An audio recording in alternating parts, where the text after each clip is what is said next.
আসসালামু আলাইকুম প্রিয় দর্শক, আমি মোহাম্মদ রাজীব হোসেন আবারও চলে আসলাম পেঁয়াজ রসুনের বাজারে। আমরা আপনাদের সাথে শেয়ার করব পেঁয়াজের দাম কীরকম যাচ্ছে এবং রসুনের দাম কীরকম যাচ্ছে।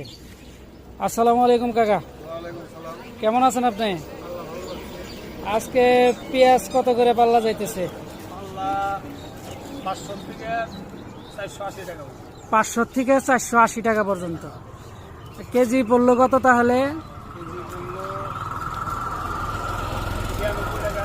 96 টাকা খুচরা, পাইকারি খুচরা হলো 100 টাকা।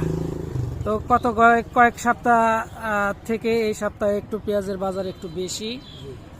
প্রিয় দর্শক, আমরা জানবো রসুনের বাজার কিরকম। রসুন কত করে বিক্রি করতেছেন?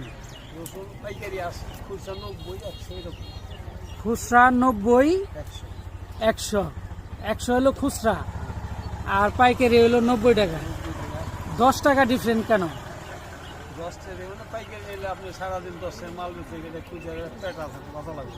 আচ্ছা, যাই হোক, উনি বিস্তারিত বললো, আমরা ভালো লাগলো। আর বীজ কত করে বিক্রি করতেছেন পেঁয়াজের? 100 টাকা, 100 টাকা 90 টাকা। আদা আপনার 120 টাকা কেজি।